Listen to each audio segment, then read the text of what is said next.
इज्जत आपके पिता की आपके हाथों में इज्जत है, आपके ऊपर इज्जत है। आप चाहे तो बढ़ाओ और चाहे तो गिरा दो। इसलिए मैं सभी बहनों से कथा के माध्यम से अनुरोध करूंगा, बिना पिता के आदेश का कभी कदम मत बढ़ाना और किसी के कहने पर कभी ये मत सोचना कि मेरा ये है। संसार में जितना माता पिता लाड प्यार कर देंगे उतना कोई नहीं कर सकता। कहने के लिए तो सब कह देते हैं। एक प्रेमी को बोला कि बात ऐसी है, मैं तुम्हारे लिए जान दे दूंगा। तो बालिका भी बड़ी चतुर थी, उसने कहा ठीक है, अगर जान दे दोगे तो एक काम करो, कहाँ दोगे? उसने कहा कुआं में कूद कर। तो बालिका ने कहा अगर कुआं में कूद कर नहीं दिए तो? उसने कहा इतना प्यार करता हूं तुमसे कि कुआं में कूद जाऊंगा। तो उसने कहा तो ठीक है, अगर प्रेम करते हो तो कूद कर दिखाओ। अपने घर मैं कहे को कुआं में कूदूं? तो देखा प्रेम कितना जल्दी समझ में आ गया। इसलिए कभी भी कोई कह दिया हम बहुत प्यार करते हैं, तो उनके प्यार करने पर आप लोग सोचो सही में बहुत प्यार करता है, लेकिन माता पिता के प्यार के आगे प्यार कर सकता है दुष्ट? माता पिता जितना प्यार करेंगे, जितना प्यार देंगे, जितना इज्जत करेंगे, उतना भला और कोई कर सकता है क्या? अरे शादी जब होगी, विवाह होगी, एक पिता चाहता है बेटी को क्या क्या न दे दो, और एक बल्कि घर में एक पैसे नहीं रहता, कर्जा ले लेता है और दूसरे से कर्जित हो जाता है, लेकिन बेटी को भी मालूम नहीं होने देता और अपनी बेटी का विवाह धूमधाम से करता है। ऐसे पिता की इज्जत हर बेटियों को हमेशा ध्यान देना चाहिए और पगड़ी को हमेशा बरकरार रखनी चाहिए। कथा की ओर सरकार की हमारे दोनों फरमाइश साथ रुक्मणी जी को विवाह करके भगवान कृष्ण द्वारिकापुरी लाते हैं। द्वारिकापुरी में लाने के बाद रुक्मणी जी रहने लगती हैं। उसी समय एक दिन सत्राजीत नाम के एक राजा थे। बताओ मेरी माँ कौन कौन सुनी है? अच्छा बाकी कोई नहीं, ठीक है हम सुनाते हैं। तो सत्राजीत महाराज जी के पास एक यशवंत नाम की मणि थी। क्या थी? यशवंतक नाम की मणि थी और वह मणि 2 कुंटल सोना प्रतिदिन देती थी। आज महाराज जी उस 2 कुंटल जो सोना देने वाली यशवंत मणि है उसको अपने गले में धारण करके अब भगवान कृष्ण के दरबार में पहुंच जाते हैं द्वारिकापुरी। अरे हमारी नहीं है, मतलब मैं उदाहरण दे रहा हूं। तो उन्होंने कहा कि भगवान यही तो है। उन्होंने कहा तो ठीक है, एक काम करो, ये कितना सोना देती है? उन्होंने कहा 2 कुंटल। तो उन्होंने कहा एक काम करो, इसको आप द्वारिकापुरी में दे दो, क्योंकि आप अपने घर में कितने लोग हो? उन्होंने कहा मैं हूं, मेरी पत्नी है और मेरी बेटी है और मेरा भाई है। कितने हुए मैया? 4 लोग। तो बोले तब आप यशवंत मणि रखकर क्या करोगे? अगर इसे हमें दे दोगे तो कम से कम हमारी प्रजाओं का पालन होगा। उन्होंने कहा मैं सब कुछ दे सकता हूँ, ये यशवंत मणि नहीं दे सकता। उन्होंने कहा ठीक है भाई तुम्हारी इच्छा,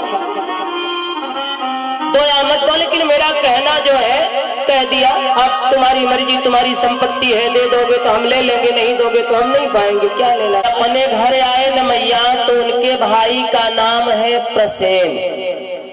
सत्राजीत महाराज जी के भाई का क्या नाम है? प्रसेन जी। अब प्रसेन जी ने आज क्या सोचा, देखा कि मणि जो है टंगी हुई है खूंटी में। आज उस मणि को सत्राजीत जी पहन लिए। अब पहनने के बाद जब आईना में देखे और दर्पण में अपने चेहरे को तो बड़ी अच्छी लग रही थी उनको। तो उन्होंने कहा बड़ी अच्छी लग रही है। तो क्योंकि भैया की और छोटे भाई में बांटा थोड़ी है, बड़े भाई का संपत्ति और छोटे भाई की संपत्ति बांटी नहीं है। एक ध्यान देना और बिल्कुल हल्क हो जाओगे, इसलिए ध्यान देना, कभी भी बंटवारा मत करना। क्योंकि भाई भाई का बंटवारा नहीं होता, भाई भाई का प्रेम होता है। भाई जैसा भाई, और दोनों को एक समान होना चाहिए। एक को राम होना चाहिए और दूसरे को लक्ष्मण होना चाहिए। ऐसा भाई होना चाहिए। और कभी भाई भाई लड़ना नहीं चाहिए, क्योंकि ये बाह जो है ना तो भाई ही कहता है, दूसरा कोई नहीं कहता। जीवन में कभी अपने भाई से कभी चालाकी मत करना और अपने भाई के साथ कभी गद्दारी मत करना। न तो अपने भाई को कोई ऐसी बात छिपाना, भाई से हर बात बता देना चाहिए।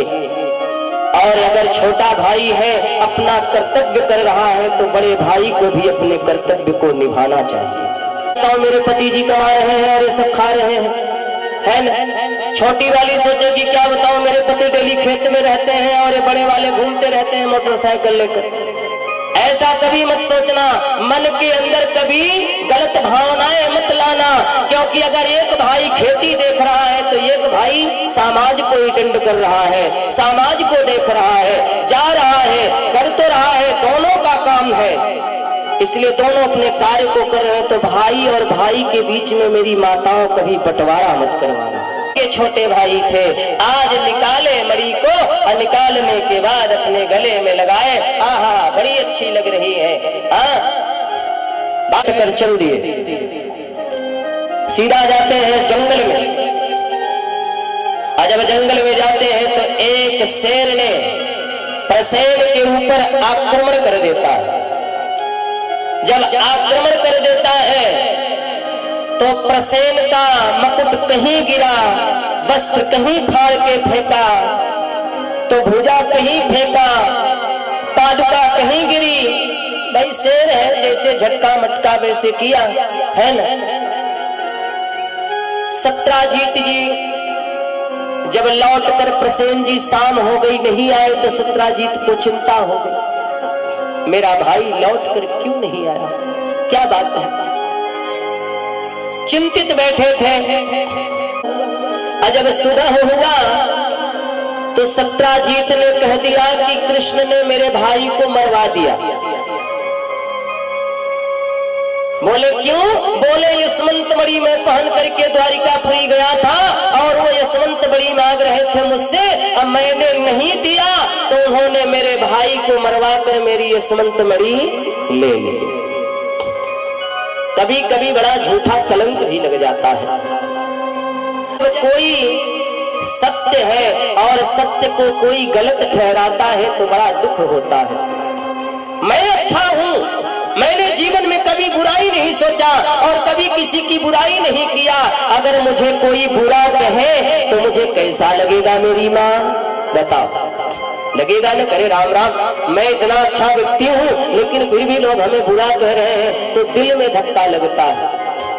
अब ये खबर पहुंच गई भगवान कृष्ण के पास कि सत्राजीत जी कह रहे हैं कि मेरे भाई प्रसेन को कृष्ण ने मरवा दिया और यशवंत मणि ले ली, छीन ली। अब भगवान जब सोचे तो अपने गुरुदेव जी के पास आए। गुरुदेव जी कौन है? गर्गाचार्य जी महाराज। गर्गाचार्य जी के पास पहुंचे और बोले गुरु है। बोले क्यों?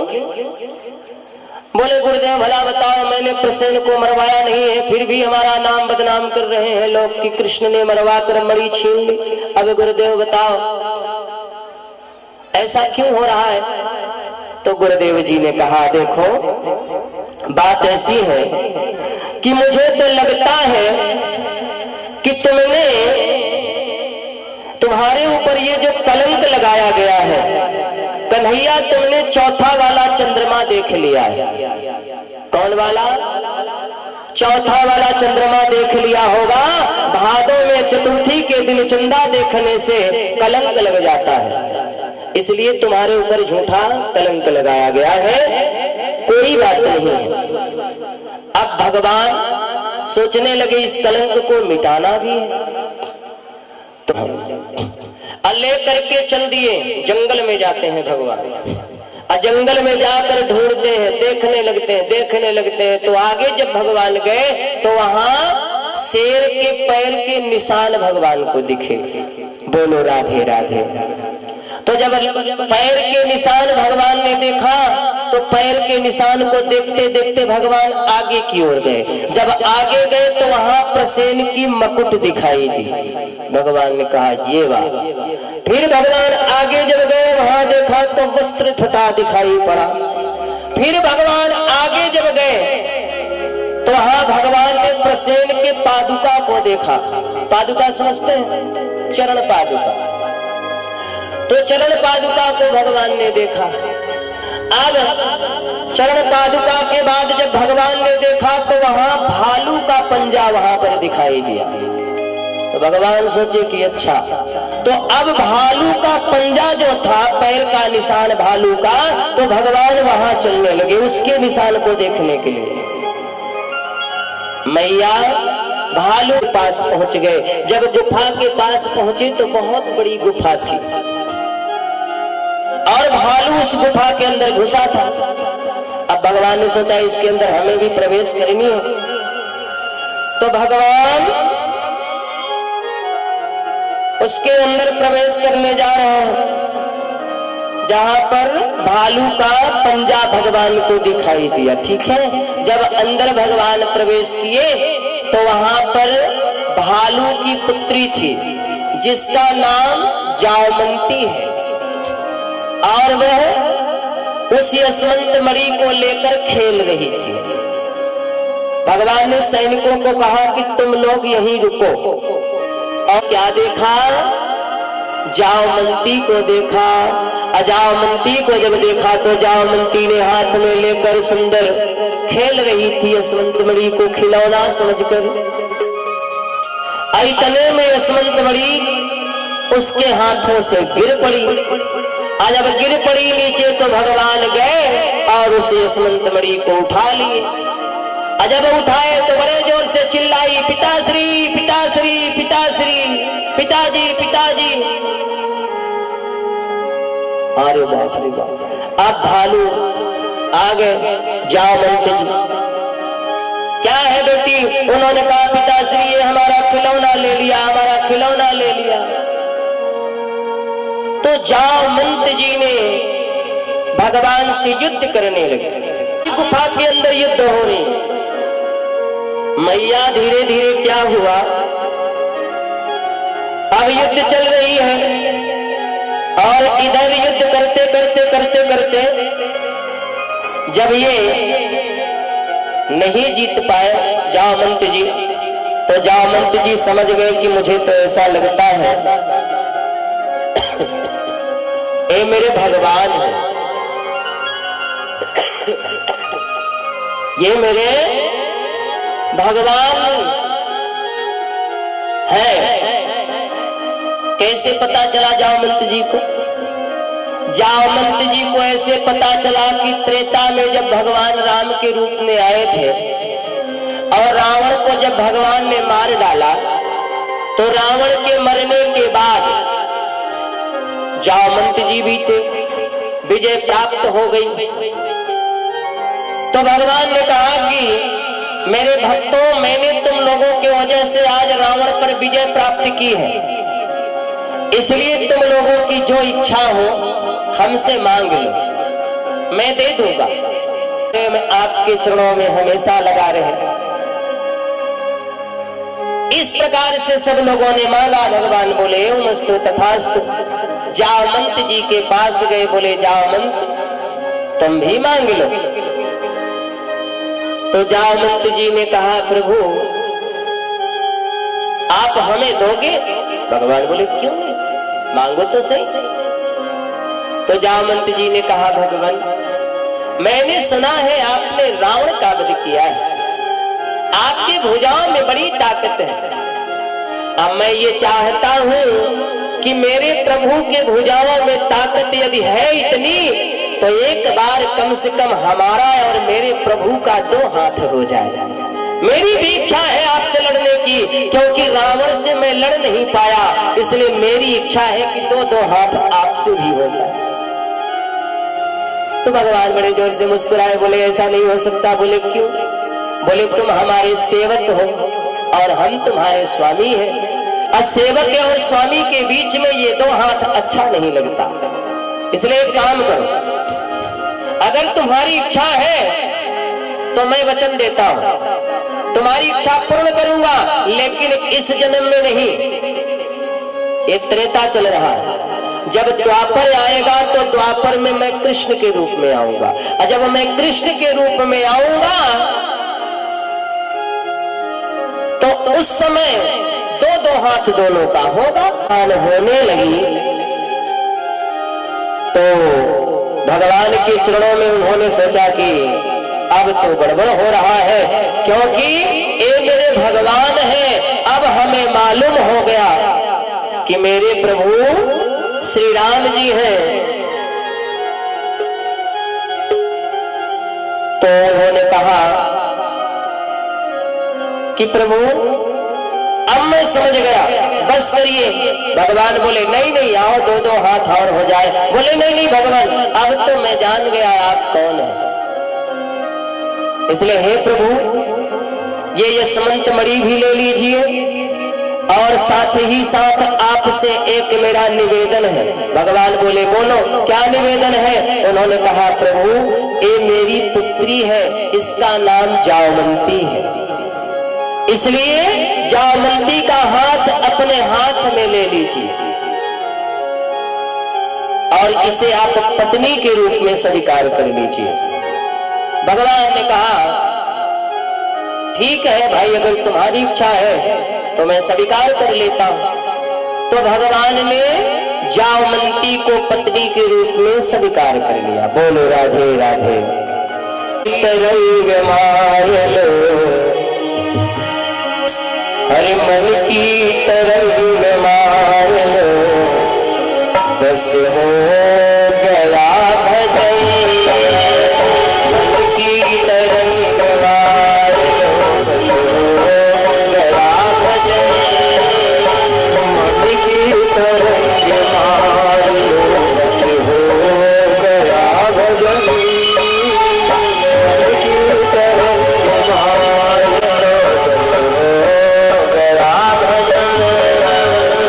आदत सुधार लो, बस हो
क्या है, जब जामवंती को लेकर भगवान चले जाते हैं, जाने के बाद जामवंती को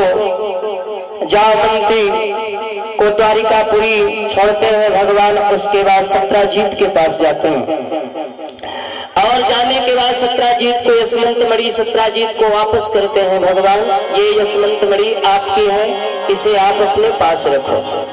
जो कलंक आपने हमारे ऊपर लगाया था, अब उस कलंक से दूर कीजिए हमें, क्योंकि आपके भाई को मैंने नहीं मारा था, आपके भाई को शेर ने मारा था। विचार करना भक्तों, लोग भगवान को भी नहीं छोड़ते, हमें और आपको मनुष्य है ना, भगवान को भी लोग नहीं छोड़ते। तो इस प्रकार से दूसरा विवाह भगवान का किसके साथ में हुआ मैया? बोलो मेरी माँ, जामवंती जी के साथ में। अब उसके बाद तीसरा विवाह होने वाला है भगवान का। नहीं चाहिए, मैं आपको झूठा कलंक लगाया था, इसके लिए हम माफी चाहते हैं। और रही बात यह है, मेरी एक पुत्री है जिसका नाम सत्यभामा है, इसलिए इस पुत्री को आप अपने हाथों में ले लीजिए और इसे पत्नी बना लीजिए और यशवंत बड़ी भी आप ले जाइए। तो हाँ भक्तों, थोड़ा और आगे पीछे हो जाओ, क्योंकि श्रोताओं को बैठने में दिक्कत हो रही है। मेरी मैया लोग, जब इधर सत्राजीत जी महाराज यशवंत मणि, अगर ये आप मंजूर करो तो मैं ठीक है सत्यभामा के साथ विवाह कर लूंगा, लेकिन आपकी मणि नहीं लूंगा। सत्राजीत जी ने कहा ठीक है। तो सत्यभामा का विवाह हो जाता है भगवान जी के साथ में। एक तीसरा विवाह किसके साथ में हुआ? सत्यभामा के साथ में। मैया, इस प्रकार से विवाह हो जाता है भगवान का। एक दिन अक्रूर जी भगवान सत्राजीत को मरवाकर उनकी यशवंत मणि चुरा लेते हैं। कौन? अक्रूर जी महाराज। आज भगवान बैठकर चौपन खेल रहे हैं। चौपन समझते हो? आप लोगों ने बचपन में कभी पासा खेला है कि नहीं? रोने लगी बुखारी छोड़कर, तो भगवान बोले देवी तुम रो क्यों रही हो? उन्होंने कहा आप यहाँ बैठे हो और मेरे पिताजी को एक राक्षस ने मार दिया। तो भगवान भी सत्यभामा के गले से लगकर भगवान रोने लगे। इतना रोने लगे कि जितना सांस खींचकर सत्यभामा रोती है, उससे ज्यादा भगवान रोने लगे। तो परीक्षित महाराज जी ने कहा कि प्रभु भगवान क्यों इतना जोर से रो रहे हैं? तो बोले भगवान इसलिए रो रहे हैं कि अगर भगवान नहीं रोएंगे तो सत्यभामा नाराज हो जाएगी, क्योंकि बेटियों को अपने माता पिता से बड़ा प्रेम रहता है। अगर रो रहे हैं कि जिसमें सत्यभामा नाराज न हो, और नाटक करने में तो हमारे ठाकुर जी बहुत ही आगे हैं। अगर नाटक करने में सबसे आगे मेरे कौन है? भगवान कृष्ण है, क्योंकि ये लीलाधर है। उसके बाद भगवान ने पता लगाई मारा किसने। पता चला कि अक्रूर जी ने यशवंत मणि छीन कर रखा है। तो भगवान गए और अक्रूर जी को सजा दिए, और सजा देने के बाद उन्होंने कहा ये यशवंत मणि तुम अपने पास रखो, लेकिन जितना सोना निकलेगा सारा सोना द्वारिकापुरी में भेज देना, खाली होगी। भगवान चले आए अर्जुन के साथ, क्योंकि अर्जुन से बहुत प्रेम करते हैं द्वारिकाधीश। तो द्वारिकाधीश अर्जुन के साथ घूमने निकले। तो जब जा रहे थे तो सामने देखा कि एक नारी कन्या बैठकर ध्यान कर रही है, और उस स्त्री ने कहा, जब अर्जुन जी ने देखा तो जाकर उसके पास गए और बोले देवी आप कौन हो? यहाँ क्या कर रही हो? तपस्या कर रही हूँ। बोले किस लिए? बोले कृष्ण को हमें पति बनाना है, इसलिए मैं तपस्या कर रही हूं। उसका नाम क्या है मालूम है? कालिंदिनी। जो तपस्या कर रही है उसका नाम कालिंदिनी है। और पुत्री किसकी है मालूम है? सूर्य भगवान की पुत्री है। जो विष्णु वर्णयम वरदः तपः परमा स्थिता है। क्योंकि मैं ये जो तपस्या कर रही हूँ ये विष्णु के लिए कर रही हूँ, कन्हैया के लिए कर रही हूँ, इसलिए मेरा विवाह कृष्ण के साथ हो। तो उन्होंने कहा कृष्ण तो रथ पर बैठे हैं। तो दौड़कर कृष्ण के पास आई और बोली आप हमसे विवाह करिए। तो भगवान का कितने विवाह हो गए? चौथा विवाह हो गया है ना। एक तो रुक्मणी जी से, दूसरा जामवंती से, और तीसरा सत्यभामा से, चौथा कालिंदिनी से। तो भगवान के कितने विवाह हुए भैया? 4। वाह, कितने अच्छे श्रोता हैं आप लोग। यही और जिसका नाम बड़ा हो उसका काम भी बड़ा होना चाहिए, इसलिए आप लोग बड़े अच्छे हैं। और ये भी बता दूं, भांजे को जरूर दान करना, क्योंकि भांजा एक ऐसा होता है जो भी दान देना हो भांजे को देना चाहिए। क्योंकि यहाँ पे भी मैंने सुना है कि भांजे को ही दान दिए थे ना। उनका क्या नाम है बता? हनुमान सिंह, राणा हनुमान सिंह सरकार है ना। तो भांजे को जो हो सके अवश्य अपने भांजे को संतुष्ट करना चाहिए। शास्त्र में कहा गया है न 100 बाभन न एक भैने। एक भांजे को अगर आपने संतुष्ट कर लिया ना तो 100 ब्राह्मणों को नहीं संतुष्ट करोगे तो चलेगा, लेकिन एक ब्राह्मण को अगर संतुष्ट कर लोगे तो आपकी सारी यज्ञ संपूर्ण हो जाएगी। एक ब्राह्मण की एक भांजा है तो ब्राह्मण बोलते हैं, है ना। तो मैया ये चौथा विवाह भगवान का हुआ कालिंदिनी से। और एक जिनके पुत्री का नाम है मित्रवृंदा। तो नग्नजीत महाराज जी क्या करते हैं, इनके पास 7 बैल थे। कितने बैल थे? 7। और इन्होंने कहा कि मेरे 7 बैलों के नाक में नकलेल जो एक साथ पहनाएगा उसी के साथ मैं अपने बेटी का विवाह करूंगा। नकलेल नहीं डाल पाया, तब मेरे गोविंद गए नटखट आए गए तो जा करके इन्होंने 7 बैलों को एक ही साथ में नकलेल डाल दी। इसलिए नग्नजीत राजा जो थे वो प्रसन्न हो गए और अपनी बेटी का विवाह कर दिए। किसके साथ में? भगवान के विवाह में, भगवान के साथ। तो भगवान का कितना विवाह हुआ मैया? वाह, भगवान का 6वां विवाह भगवान का ऐसा हुआ कि भद्रा के साथ में हुआ। और एक बार 7वां विवाह भगवान का हुआ लक्ष्मणा नाम के लक्ष्मणा के साथ। और 8वां विवाह भगवान का हुआ लक्ष्मणा के साथ। 7वां विवाह जो है भद्रा के साथ में हुआ। इस प्रकार से पूरे मिलाकर भगवान के कितने विवाह हुए? 8 विवाह। बताते रहना आप लोग। और भौमासुर नाम का एक निशाचर था, स्त्रियों को जबरदस्ती पकड़कर और ले जाकर के और कारागार में बंद कर देता था। कारागार में बंद करके ये सोचता था कि जब 16,000 हो जाएगी तब मैं इनके साथ विवाह करूंगा, साथ में विवाह कर लूंगा। ऐसा इसने विचार किया कि 20,000 जब पूरी कन्याएं हो जाएंगी तो एक साथ में हम विवाह करेंगे।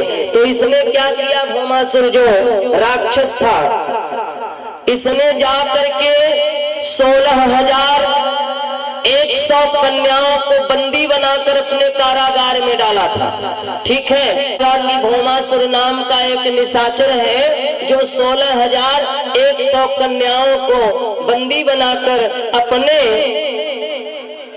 कारागार में रखा हुआ है और वो बोल रहा है कि जब 20,000 हो जाएंगी तो एक साथ में हम विवाह करेंगे। मैया भगवान को जब पता चला तो भगवान ने जा करके उस भौमासुर नाम का जो निशाचर था उसका वध कर देते हैं और कारागार में जब भगवान जाकर देखते हैं तो 16,100 कन्याओं को जब भगवान ने देखा तो भगवान की आंखों में आंसू आ गया। अब इनका विवाह कौन करेगा? दुनिया बड़ी विचित्र होती है, ये संसार के लोग जो हैं बड़े विचित्र हैं। इसलिए भगवान ने कहा कि अब इनका विवाह नहीं हो सकता। ऐसा सोचकर स्वयं उन कन्याओं से कहा कि कन्याओं, तुम्हारे मन के अंदर कोई दुष्व्यवहार भावनाएं तो नहीं आई? उन्होंने कहा नहीं भगवान। तो भगवान बोले ठीक है, हम तुम्हें पत्नी के रूप में स्वीकार कर लेते हैं। कितने विवाह हो गए मैया? हाँ, इस प्रकार से भगवान के विवाह हो गए 16,108 विवाह हो गए भगवान के। बोलो राधे राधे। पत्नियों के साथ रहने लगते हैं और उसके बाद धीरे धीरे भगवान ने एक और लीला की। तो ऐसी लीलाएं की भगवान ने। आज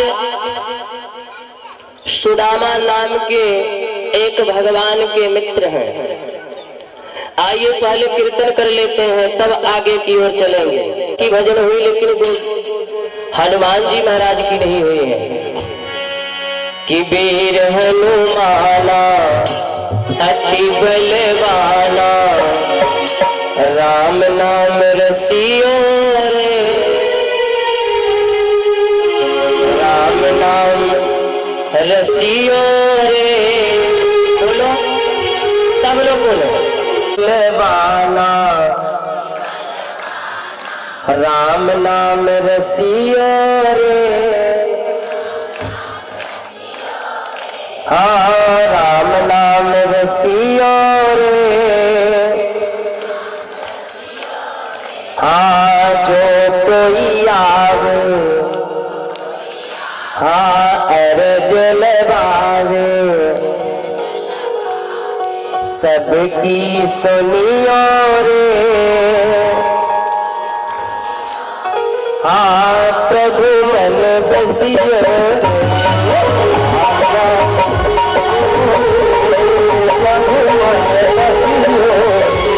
राधे राधे।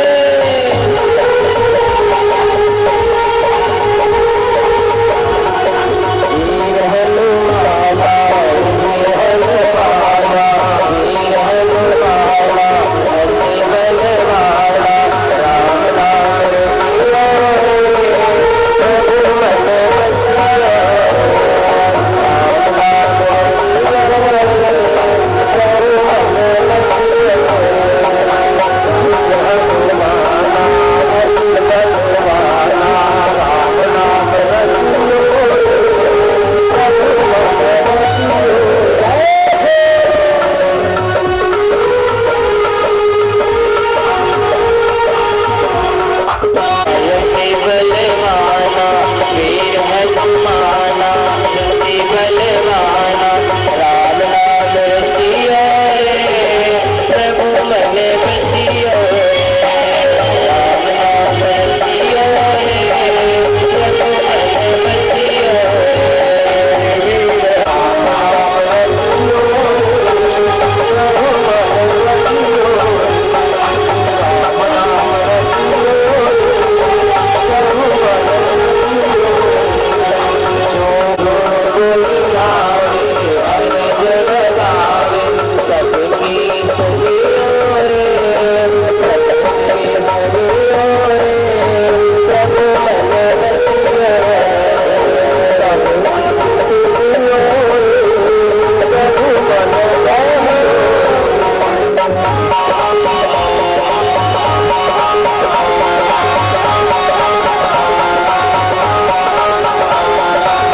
कलयुग की आयु है 4,32,000 वर्ष का कलयुग है, ठीक है।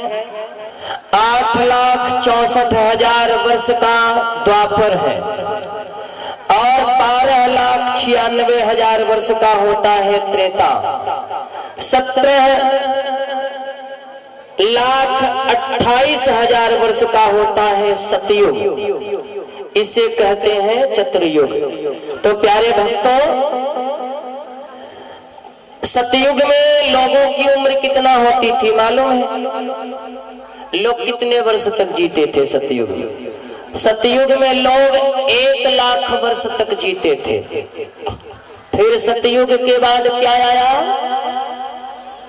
त्रेता। आज जब त्रेता आया तो त्रेता में कितने हो गए? 10,000। अब त्रेता के बाद द्वापर आया तो द्वापर में कितना हो गए? 1,000। आज जब कलयुग आया तो कलयुग में कितना हुए? 100 वर्ष। लेकिन 100 वर्ष वही जीता है जो बहुत भाग्यशाली रहता है। बाकी तो आज के जमाने में 50-60, उसके बाद छोड़ना पड़ता है। गई कि सतयुग में पाप नहीं था। त्रेता में जब पाप होने लगा तो उम्र घट गई, 10,000 हो गया। और जब और पाप होने लगा द्वापर में तो 1,000 उम्र हो गई। और जब 1,000 उम्र हो गई तो कलयुग में तो बहुत पाप है। अब कलयुग में भवसागर पार करने के लिए एक ही रास्ता है। क्या है मालूम है? कलयुग केवल नाम आधारा, असुरी सुमिरी नर उतरहि पारा। कलयुग में राम नाम का सहारा ले लोगे तो इस भवसागर को पार कर जाओगे। एक व्यक्ति विदेश, 2 व्यक्ति विदेश पढ़ने गए। अब विदेश से पढ़ाई करके आ रहे थे, नदी पार करना था तो उसने सहारा किसका लिया? नाव वाले का। ये नाव कौन चलाते हैं मालूम है? निषाद राज। अब निषाद राज केवट भैया बैठे थे, तब से एक विदेशी आया, 2 विदेशी आए और दोनों ने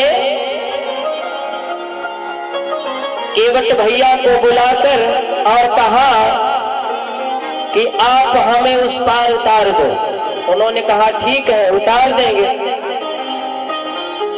तो विदेशी को बैठाकर केवट भैयावाना राम नाम ऋषियों रे अपने धुन में लगे हुए हैं और विदेश से पढ़ के आए हुए हैं। तो बोलते हैं कि ये क्या तुम वीर हनुमाना कर रहे हो? केवट भैया ने कहा बात ऐसी है, मैं अपने प्रभु का नाम ले रहा हूं। तो पहले वाले सज्जन ने कहा ये बताओ तुमने इतिहास पढ़े हो कि नहीं? तो केवट ने कहा मैं सिर्फ नाव चलाना जानता हूं, मैंने इतिहास तो नहीं पढ़ा है। तो दूसरे वाले जो थे उन्होंने कहा तुमने साहित्य पढ़ा है कि नहीं? उसने कहा भैया हमने साहित्य और ये सब कुछ नहीं जानते, हम तो सिर्फ नाव से इस पार और उस पार से इस पार यही जानते हैं। क्या ने कहा ठीक है अब बीच मझधार में नाव पहुंचने दो। तो फिर मैं भी पूछता हूं। अब केवट बेचारा शांत निषाद राज जी, जब बीच धारे में पहुंची नाव तो केवट नाव को छोड़ करके पानी में कूद गया। जब पानी में कूद गया तो नदी का लहर जब आने लगा तो नाव ऐसे ऐसे करने लगी। तो उसने कहा अरे केवट बचाओ बचाओ, तुम क्यों उसने कहा ये बताओ, अभी तक तुम पूछ रहे थे ना कि तुम इतिहास जानते हो, भूगोल जानते हो, तो मैं नहीं जानता, तो ये बताओ तुम नाव चलाना जानते हो? उसने कहा नहीं नहीं जल्दी बचाओ नहीं तो हम डूब जाएंगे। तो उसने कहा पहले हम जो पूछते हैं वो बताओ, तुम नाव चलाना जानते हो? बोला नहीं। तो बोला तब तुम कुछ नहीं जानते। जब तुम पानी में नाव चलाना नहीं जानते तो तुम क्या जानते हो? अब जब फिर धारा आई तो बड़े जोर से चिल्लाए, ए भैया तुम सब कुछ जानते हो, हम कुछ नहीं जानते, हमें उस पार कर दो। तो फिर केवट भैया ने बैठाए और बैठाने के बाद उस पार किए। अब होता क्या है, आज फिर युद्ध करने आया है, आने वाला है, और वो ब्राह्मणों को बंदी बना लेता है। तुम यज्ञ करो हमारे लिए कि हम युद्ध जीत कर आए कृष्ण से, और अगर मैं युद्ध नहीं जीता तो इस बार लौट कर आऊंगा तो तुम्हारा ही बलि करूंगा। भागने लगे तो बलराम जी बोले क्यों भाग रहे हो? उन्होंने कहा भैया अगर भागेंगे नहीं तो ब्राह्मणों की जान इसके हथेली पर है, अगर हम नहीं भागेंगे तो ये ब्राह्मणों को मार डालेगा, क्योंकि इसने बंदी बनाकर अपने घर में रखा है। तो बलराम ने कहा कि जब भागोगे तो लोग ये कहेंगे कि रण छोड़ भाग गया कृष्ण। तो भगवान बोले हमें माखन चोर तो कहते ही हैं, तो अगर रण छोड़ ही कह देंगे तो इसमें हमारा क्या बिगड़ जाएगा? इससे ब्राह्मणों का प्राण बच गया। मित्र वही जो सुख में भी काम आए और दुख में भी काम आए, वही मित्र है। मित्रता करना सहज है पर निभाना बहुत कठिन है। आज हम कथा में भक्त और भगवान के मिलन की कथा बताएंगे।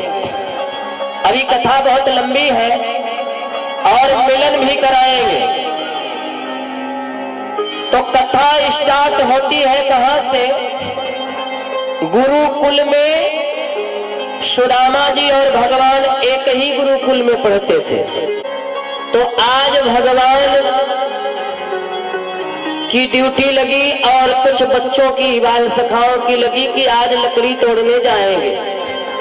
अब लकड़ी तोड़ने के लिए तैयार, और भगवान को देने लगी कि लाला ये चना तुम ले जाओ, ले जाने के बाद सब आपस में बांट कर खा लेना। भगवान ने कहा गुरु माता हमें न देकर मेरे मित्र सुदामा को दे दो, हम सब आपस में बांट के खा लेंगे। तो तूफान आ गया। जब तूफान आ गया तो सारे बच्चे सब बिखर गए। तूफान के साथ साथ बारिश भी आने लगा। तो होता क्या है भैया, भगवान और सुदामा एक ही वृक्ष के नीचे खड़े रहे। न तो कभी गुरु से कपट करना और न कभी मित्र से चोरी करना, इस बात का ध्यान देना। कर्ण को आप लोग जानते हैं, बहुत बड़ा दानी था। कर्ण का सुबह का नियम था, कर्ण सोने का दान देता था, स्वर्ण दान करता था अपने घर से। और जब दान करता था ना तो कर्ण अपना सर झुकाकर दान करता था। इसका मतलब क्या है? इसका मतलब है कि कर्ण अपने आप को यह नहीं समझता था कि मैं बहुत बड़ा दानी हूं, दानी था।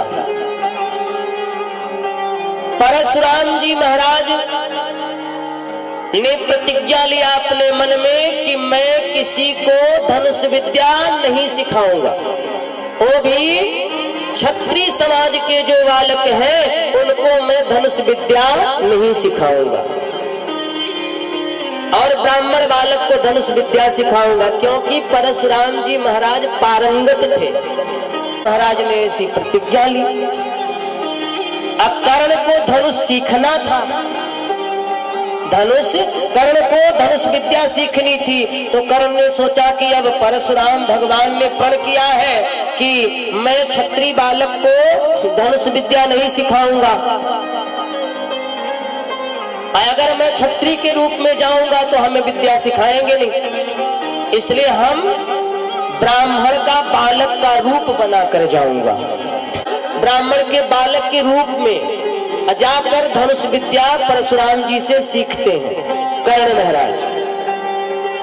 सीखते सीखते सीखते सीखते वहां का नियम था, गुरुकुल का नियम है, एक दिन बालक अपने गुरु के चरणों की सेवा करता है।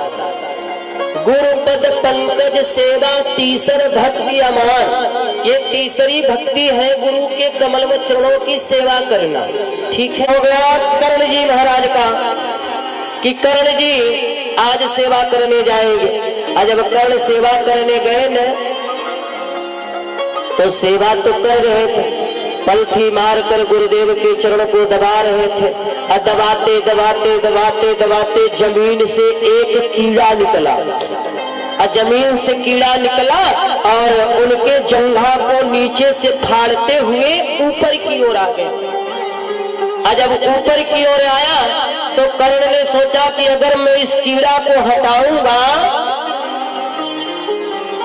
तो मेरी गुरु सेवा व्यर्थ चली जाएगी, इसलिए मैं इस कीड़े को नहीं हटा सकता।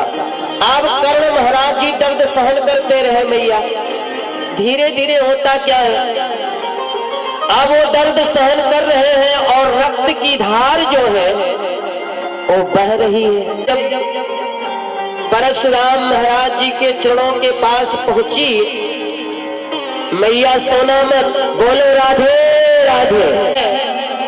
परशुराम जी महाराज ने देखा और उठे, बोले, जब पैरों के तरफ देखे तो रक्त। परशुराम जी ने कहा, बेटा ये रक्त कहां से आया? कर्ण जी बोले, भगवान ये रक्त मेरे जंघा से निकला। बोले, कैसे? बोले, मैं सेवा कर रहा था और जमीन के नीचे से वो कीड़ा मेरे जंघा को फाड़ते हुए ऊपर की ओर आ गया, और जब ऊपर की ओर आ गया महाराज तो ये रक्त आपके पैरों तक आ गया। तो परशुराम जी ने कहा, बेटा ये कीड़ा तुम्हारे जंघा को फाड़ रहा था। बोले, थोड़ा? बोले, हाँ। तो बोले, तुमने हटा क्यों नहीं दिया? उन्होंने कहा कि महाराज इसलिए नहीं हटाया कि अगर हटाता तो हमारी गुरु सेवा व्यर्थ चली जाती। परशुराम जी बोले, बेटा अब बात समझ में आई, इसका मतलब तू ब्राह्मण बालक नहीं है, क्योंकि ये ब्राह्मण का पुत्र जो है इतने कष्ट को कभी सहन कर ही नहीं सकता।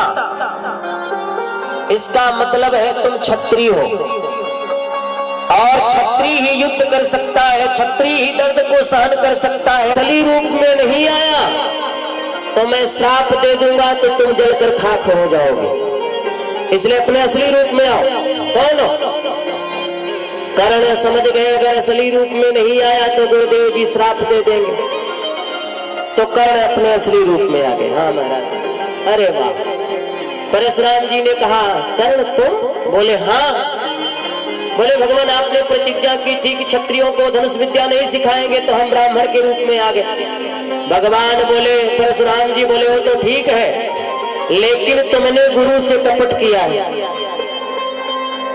इसलिए जो जैसा करता है उसे वैसा भरना पड़ता है। बदल कर आया है, गुरु से कपट किया है, इसलिए हम तुम्हें श्राप देते हैं। ऐसा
है, जब समय आएगा उसका प्रयोग करने को तो उस मंत्र का तुम्हें याद नहीं आता, तो उसे मंत्र याद नहीं आता था। बोलो राधे राधे। अब इस प्रकार से तो गुरु से कपट कभी मत करना, ठीक है। लग रही है जो गुरु माता ने चना दिया था, लाओ थोड़ा थोड़ा चबाते हैं।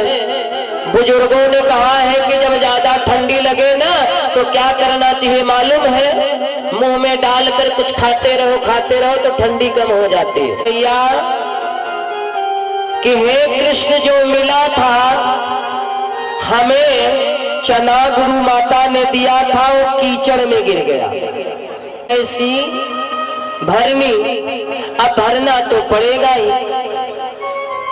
तो कुछ देरी के बाद जब सुदामा भी कांपने लगे ठंडी से,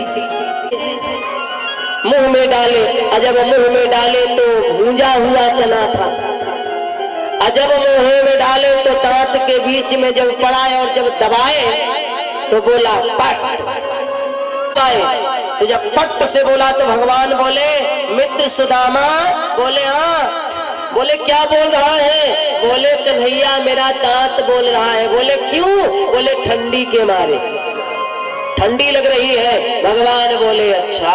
भगवान तब भी देख रहे हैं, देखो चना चबा रहे हैं और हमसे झूठ बोल रहे हैं। भगवान बोले कोई बात नहीं है मित्र। धीरे धीरे ऐसा समय आया कि भगवान भी गुरुकुल से चले आए और सुदामा भी अपने घर को चले आए। सुदामा जी अपने किए हुए कर्म का फल पाने लगे। क्या पाए?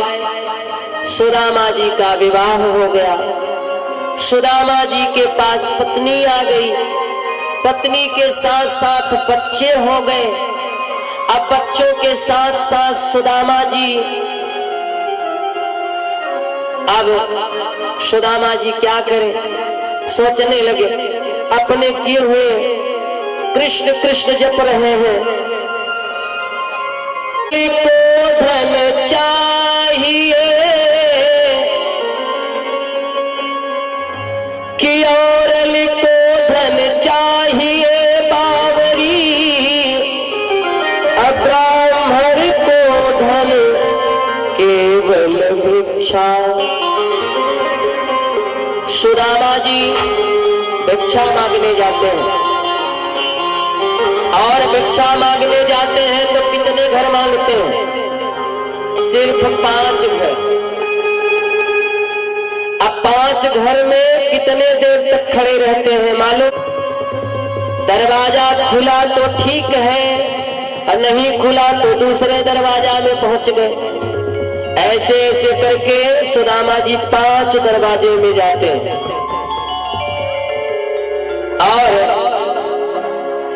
कहीं मिल जाता है, कहीं नहीं मिलता है। सुदामा जी तब भी चले आते हैं। जो मिल जाता है उसी से शाम को भोजन प्रसादी तैयार हो जाती है और नहीं मिलता है तो कृष्ण कृष्ण कृष्ण कृष्ण जपते रहते हैं। रात कन्हैया का नाम ही लेकर बिता देते हैं। आज भगवान ने देखा मेरा मित्र बहुत दुखित है, इसको इतना दुख हो रहा है अब फिर भी नहीं मान रहा है। तो भगवान द्वारिका सुदामा की पत्नी सुशीला दरवाजा खोलती है और दरवाजा खोलकर जब देखा उन्होंने तो एक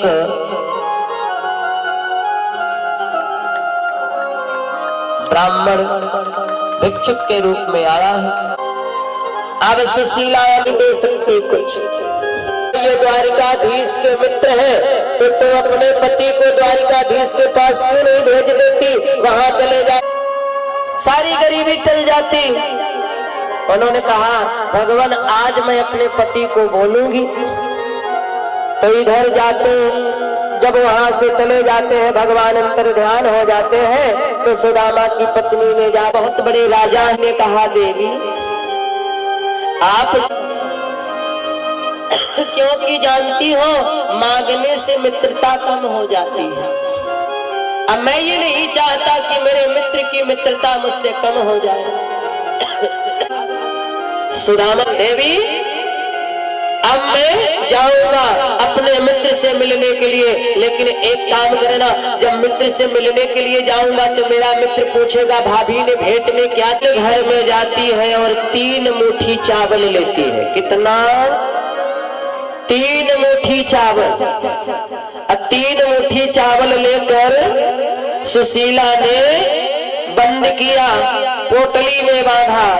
अब पोटली ऐसी थी कि सुखदेव जी महाराज कहते हैं कई वर्षों की वो कपड़ा था, फिर कई कपड़ों को लपेट करके उन्होंने बांधा। अब बांधने के बाद सुदामा जी को दिया। सुदामा जी ने लिए और लेने के बाद कृष्ण कृष्ण करते करते चल गए। सुदामा के पैरों में कंकड़ लग जाते हैं और भगवान को पुकारते हुए चल रहे हैं। कैसे?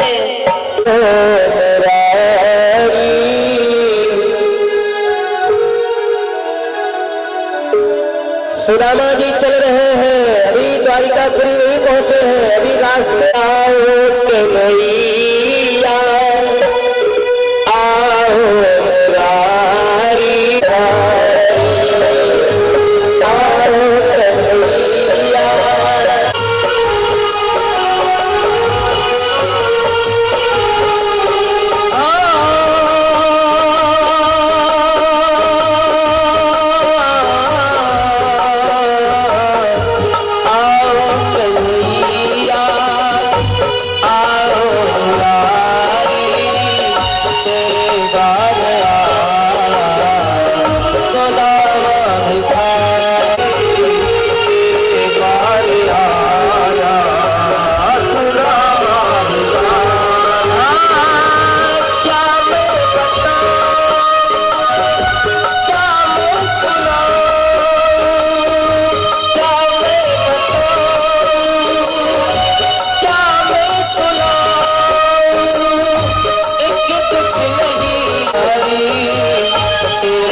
हम अपने,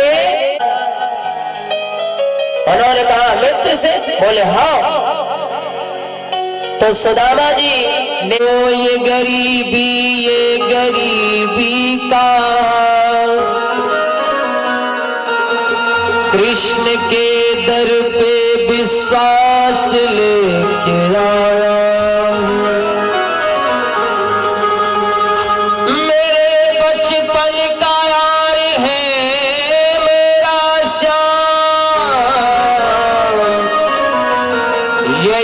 सोच के मैं आस लेके आया। हे द्वारपाल, और तुमसे मिलना चाहता हूं कि अरे द्वारपालो उस कन्हैया से कह दो कि हे द्वारपालो उस कन्हैया से कह दो मिलने से गरीबा पालो, अरे बाल पालो कन्हैया से कह दो, मेरे बाल पालो कन्हैया से कह दो मिलने से गरीबा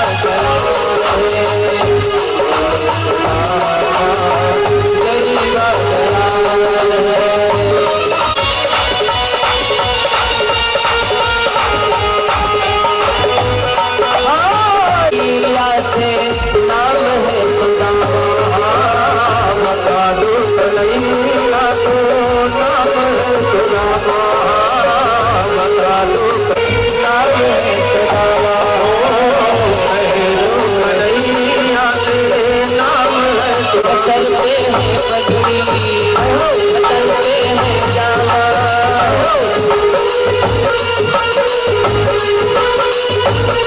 हाँ कहे दो कन्हैया से नाम है सुदामा।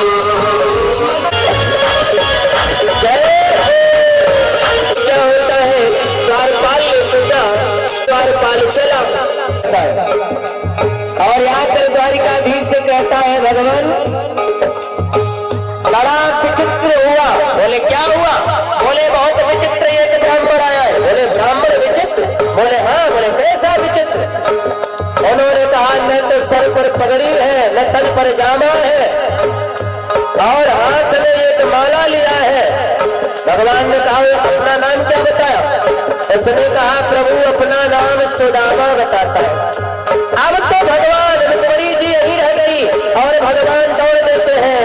सुनते ही दौड़े चले आए मोहन, लगाया गले से सुदामा को मोहन, लगाया गले से सुदामा को मोहन। सुनते ही दौड़े चले आए मोहन, लगाया गले से सुदामा को मोहन, लगाया गले से सुदामा को मोहन। सुनते ही दौड़े चले आए मोहन, सुनते ही दौड़े चले आए मोहन,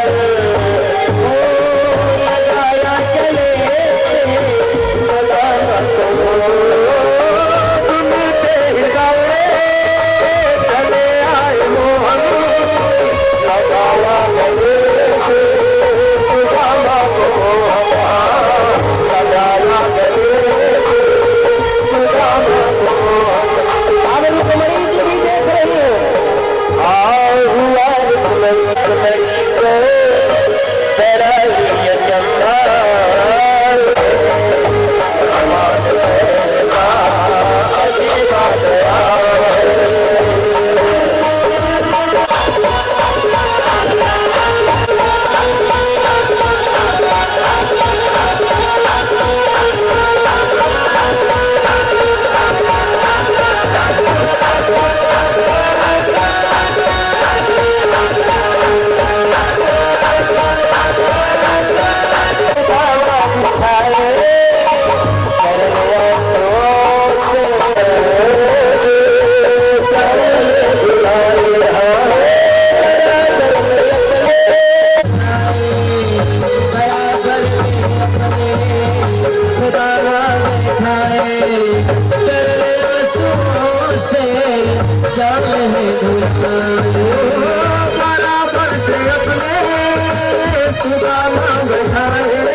हमें मिला है ब्राह्मण के पैर को धोने का, और ब्राह्मण देवता का आज मैं पैर धोकर धन्य हो जाऊंगा।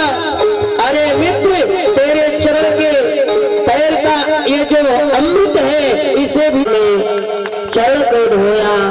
चरण को धोने के बाद एक एक कांटे निकालते हैं, और निकालने के बाद भगवान स्वयं सुदामा के दशा को देख कर रोते हैं। शीस पगान झगा तन में प्रभु जान कुलटी दुपटी हो किसो वसुधाय अभिरामा, पूछत दीन दयाल कुधाम बतावत आपन नाम सुदामा।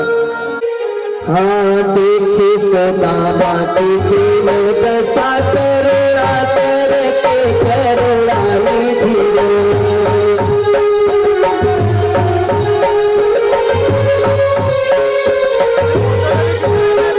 ये दशा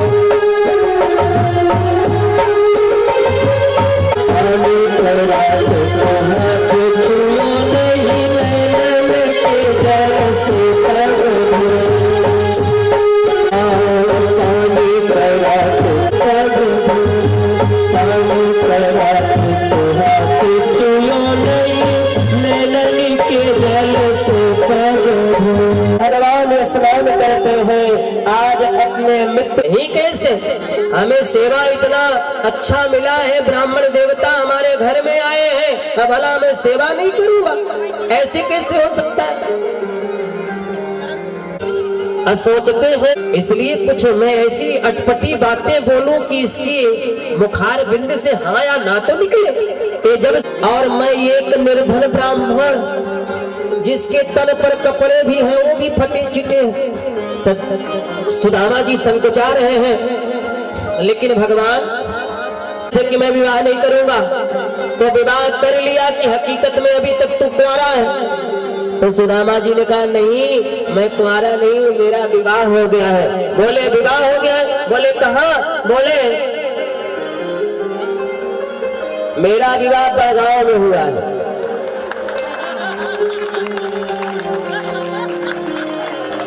बोले पत्नी का नाम क्या है? बोले पत्नी का नाम सुशीला है, और हमें निमंत्रण भी नहीं दिया। तो उन्होंने कहा कि बात ऐसी है, अच्छा ये बताओ तुम्हारा विवाह हुआ? बोले पहले तेरा हुआ कि मेरा? तो सुदामा जी बोले छोड़ो ये बातें कन्हैया, क्या बात है? अरे बोले कैसे छोड़ दूं? बोले हाँ। अब रुक्मणी जी प्रणाम की, सुदामा जी इशारा किए कौन है? तो भगवान बोले मेरी पत्नी है, अतपी है सौभाग्यवती चीर सौभाग्यवती भव, अब मेरी पत्नी है। तो बोले कन्हैया बात ऐसी है, मेरा हाथ उठाते उठाते आशीर्वाद देते देते अब तो हमारा हाथ दर्द करने लगा, बता बाबा अब कितनी है? तो भगवान ने कहा 108। और सुदामा जी ने कहा बाबा क्या? बोले हाँ। बोले 16,108। बोले हाँ। तो बोले एक काम करता हूँ, सबको एक ही साथ में आशीर्वाद दे देता हूँ। तो भगवान बोले ऐसे थोड़ी होगा, अगर और तो पोल खुल जाएगा, इसलिए सुदामा जी कफरी तर दावे हैं। तो भगवान बोलते हैं मित्र ये जब से तू आया है, बोले नहीं नहीं दबाएंगे, आज तो हम दबाएंगे। जैसे ही भगवान ने खींचा कि पोटली नीचे गिरी, जब पोटली नीचे गिरी तो भगवान उठाए, और उठाने के बाद खोले शीला जी, और 3 प्रकार का चावल, एक तो काला चावल है, एक टूटा चावल है, और एक बड़ा चावल है। ऐसे चावलों को देखकर भगवान के आंखों में आंसू आ गया। वाह मित्र, इतना गदगद हो गए भगवान कि ब्राह्मण देवता अब मैं ये कष्ट नहीं देख सकता। चबा रहे हैं, जब दूसरी मुट्ठी चबाए तो रुक्मणी जी देख रही है, 2 लोग तो गया, और जब तीसरी मुट्ठी भगवान उठाए तो रुक्मणी जी ने हाथ पकड़ लिया, बस करिए बस करिए,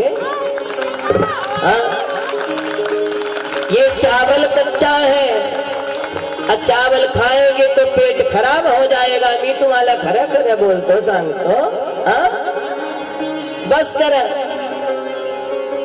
आप भगवान बोले नहीं देगी, छोड़ दो। मैं आज सर्वस्व अपने मित्र सुदामा को देना चाहता हूँ, मैं इस ब्राह्मण को सर्वस्व समर्पित करना चाहता हूँ। द्रौपदी ये रुक्मणी जी का और कृष्ण की बात आपस में तो हम कहाँ जाएंगे? तो भगवान कृष्ण ने कहा देवी आज इस ब्राह्मण की ही कृपा है जो हमारा और तुम्हारा विवाह हुआ है। वो ब्राह्मण था जो पत्रिका लेकर द्वारिकापुरी आया था, अब मैं द्वारिकापुरी से कात्यायनी मंदिर में जाकर और तुम्हें लेकर आया था, इसलिए वो भी तो एक ब्राह्मण था। रुक्मणी जी ने कहा लेकिन फिर भी भगवान अब तो आप होते दिए हैं, बोले ठीक है, भगवान रख दिए। तब से सुदामा भी हाथ पकड़ लिए। हाँ कन्हैया, रुक्मणी जी जो कह रही है ठीक कह रही है, बस करो पेट खराब हो जाएगा लाला। ने सुदामा जी को पहनाए, पैर पड़ी, दक्षिणा समर्पित किया। अब सुदामा जी चल देते हैं, कहते हैं कन्हैया अब मैं जा रहा हूँ, क्योंकि तुम्हारी भाभी हमें जाने दे। अब भगवान से आदेश, कृष्ण को जब छोड़ने लगे तो बड़ा दुख हुआ और दुखित होकर चल देते हैं। रोते हुए आंखों में आंसू आ रहा है और रोते हुए जा रहे हैं।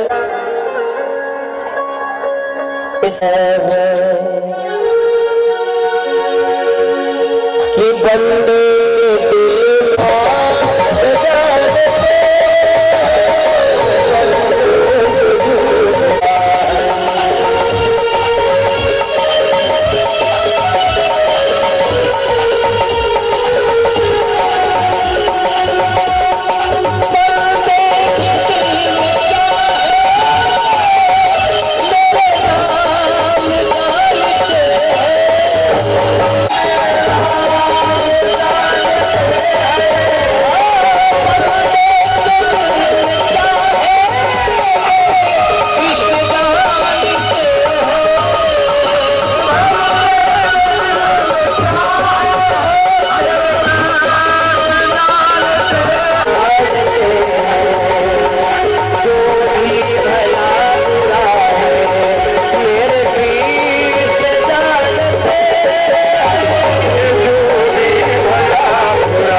दिल कर देते हैं। सुदामा जी महाराज 6 महीना जाने में सुदामा को द्वारिकापुरी भेज दिया। जब सुदामा में कुटे जाऊं तो सुदामा जी ने सोचा चलता हूं, अब गेली तो गेली। अब सुदामा जी जब चलने लगे तो फिर से आवाज आई, सुदामा महाराज की जय हो। सुदामा जी जचके, अरे बाप रे बाप, लगता है कोई राजा यहाँ आके बस गया। सुदामा महाराज कर जैसे ही वहां से निकली तो लोगों ने, वहां सखियां सब थी और सुशीला देवी की जय हो, सुशीला देवी की जय हो। तो उन्होंने सोचा सुदामा जी ने, लगता है सुशीला नाम की कोई यहाँ रानी आके बस गई। अब सुदामा जी दरवाजे पर बड़े जोर से चिपके सुशीला जी गई और जाने के बाद सुदामा के पास खड़ी हुई, उनके चरणों को छुआ। अब सुदामा जी कांप रहे हैं, पहले जैसी सुशीला थी अब थोड़ी है। जिसका श्रृंगार स्वयं माता लक्ष्मी किया की हो, उसका रूप कैसा होगा सोचो। तो सुदामा जी ने कहा, अरे सुशीला बता कितने चुटीला। आप सुदामा जी ने कहा, अरे देवी तुम हो मेरी पत्नी? बोले हाँ। तब दोनों पति पत्नी मिले जाकर भगवान कृष्ण का पूजन किए। इस प्रकार से भगवान ने अपने भक्त पर कृपा की। बोलो राधे राधे। राधे ही होती, तुम्हारे वजह से हमारे जितने वंशज के थे सब के सब मारे गए, इसलिए मैं भी श्राप देती हूँ। एक दिन ऐसा समय आएगा कि जिस प्रकार से हमारे इस राज्य में सब लड़कर कटकर मर गए, ऐसा समय आएगा कि तुम्हारे यदुवंशी भी सब लड़ कट कर मर जाएंगे। ये मेरा श्राप है। आज सारे यदुवंशी जितने भी हैं सब आपस में ही लड़ने लगते हैं और लड़ करके एक दूसरे को मारने लगते हैं और एक दूसरे को मार देते हैं। आज मेरे भगवान ने एक पहेलिया ने अपने बाण को चलाया, क्योंकि ये पूर्व जन्म में बाली था। अब बाली का वध जब भगवान श्री राम जी ने किया था न, तो धोखे में किया था। बाली ने कहा था, भगवान आपने मेरा वध किया, ठीक किया, लेकिन आपने छिप करके क्यों मारा? भगवान ने कहा, तूने ऐसा वर मांगा था, प्रत्यक्ष न मारा जाऊंगा, मरने वाले का बल सारा खिंच कर आ जाएगा। वरदान किसी का नष्ट करे ऐसा स्वभाव नहीं मेरा है। बस इन्हीं विचारों से हमने यह बाण आड़ से मारा है। अच्छा तो प्रभु मारा क्यों? भगवान ने कहा, कन्या भगनी सुत की पत्नी छोटे भाई की नारी, अनैक दृष्टि विलोकई जोई ताहि मधे कछु पापन होई। जो कन्याओं पर आक्रमण करता है, जो अपने भाई के पत्नी के ऊपर आक्रमण करता है, जो बहन के ऊपर आक्रमण करता है, जो बुरी दृष्टि से देखता है, पराई स्त्री को बुरी दृष्टि से देखता है, उसका वध करने से कोई पाप नहीं होता। अच्छा, तब बाली ने कहा, भगवान मैंने ऐसा तो कुछ किया ही नहीं। तो भगवान जब समझ गए कि बाली अच्छा है, तो बाली के सर पर हाथ रखे भगवान बोले, मांग लो जो कुछ मांगना हो। बाली ने कहा, भगवान हमें कुछ नहीं चाहिए, अगर देना ही चाहते हैं तो जिस प्रकार से आपने छिपकर बाण हमें मारा है, उसी प्रकार से मैं भी आपको छिपकर बाण मारूंगा। तो भगवान बोले, इस समय तो नहीं, लेकिन जब द्वापर में मैं आऊंगा कृष्ण के रूप में, उस समय तुम्हारे बाणों के ही द्वारा मेरी मृत्यु होगी। भगवान लेटे हैं और वह पहेलिया ने छिपकर भगवान के बाणों पर बाण मारा और भगवान बाण लगते ही अपने धाम को भगवान चले गए। बोलो भक्त और भगवान की जाते हैं। इधर मेरे प्रभु भाई जितने दिन के लिए बोले थे उतने दिन तक आए, सारी लीला करने के बाद भगवान फिर अपने धाम को चले जाते हैं। बोलो भक्ति और भगवान की जय हो, कृष्ण कन्हैया लाल की जय हो, आज के आनंद की जय हो। में वास करने लगते हैं। लीला समाप्त होने के बाद सुखदेव जी महाराज ने कहा, परीक्षित को भी मोक्ष हो गया। परीक्षित को मोक्ष हो जाए यही तक। और कथा का आज पूर्णावती दिवस की कथा थी। सभी भक्तों से करबद्ध निवेदन है कि आप लोगों के बीच में हमने कथा सुनाई, जो भी भूल चूक हुई होगी इतना बड़ा मैं ज्ञानी तो नहीं हूं, न ही अपने आप को मैं ज्ञानी समझता हूं, न मैं कोई संत हूं। जिस प्रकार से आपके बेटे हैं उसी प्रकार से हम भी आपके पुत्र ही जैसे हैं, आपके भाई जैसे हैं। और तो भक्तों, जो भी त्रुटियां हुई होंगी उसके लिए क्षमा कीजिएगा। और भगवान कृष्ण की कृपा आप सब पर बरसती रहे, यही हमारा संपूर्ण आशीर्वाद है। हमेशा खुश रहो, रघुनाथ जी आप पर कृपा बरसाते रहे, हम ऐसा ही भगवान से निवेदन करेंगे। आइए एक छोटी सी हम विदाई गीत गाएंगे और उसके बाद फिर आप जो हमारे जजमान जी हैं, जो हमारे चेला हैं, ये हवन करेंगे। सभी लोग बैठे रहेंगे। कल आप लोगों के बीच में यहाँ भंडारा भी है, आप लोग भंडारे का प्रसाद भी लेंगे और अपने जीवन को धन्य करेंगे।